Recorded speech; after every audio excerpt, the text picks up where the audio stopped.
Okushemererwa no kwesiima nibyo byatwakira ayishomero rya Mbarara SDA Primary School, ishomero eryaha musinjo gw'edini y'abacwanga errukushangwa muri Andrews, kandi oku abashomesa hamwe n'abeegi babana bekurusya ahabw'okukora ebigezo eby'ekyamushanju ebyashohora erizo.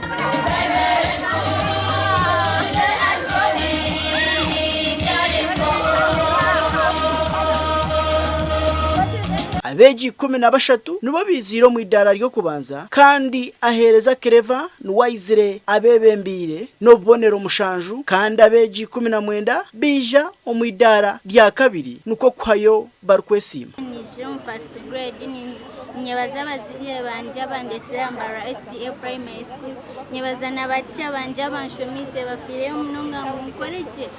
I thank the teachers who have been teaching me in my primary 7 and the classes below. So I pray that God should help me and I continue passing like this. Nyawe nko muzire ukureba umwana wanje ngo yahita businguzi ko nisima ruhanga kandi musima ahubwo gukoresa abashomesa abishomero rya Mbarara SDA Primary School ahubwo murimo murunje gubakozire umubana bona hihi kuranga bona bahikire tino rwire, kandi sima ruhanga ahubwo kuba umwana ubwo ari kuzakora bizamwa akabarwire konka yijiro mu grade yo kubanza.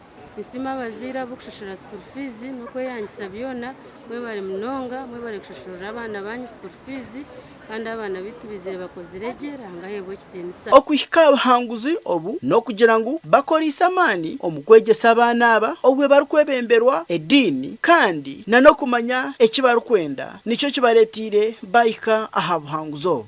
Nitweza kare syllabus tukora revision eri kumara nana buri weekend buri month buri end of month twatwine exams kureba abantu kubari tureba ngo abana tino wasiga na mugenzi we umukwega abo kuba itwe turebega ngo umwana we n'umwatwereza nashumahika. Christopher Himsubwe, TV West.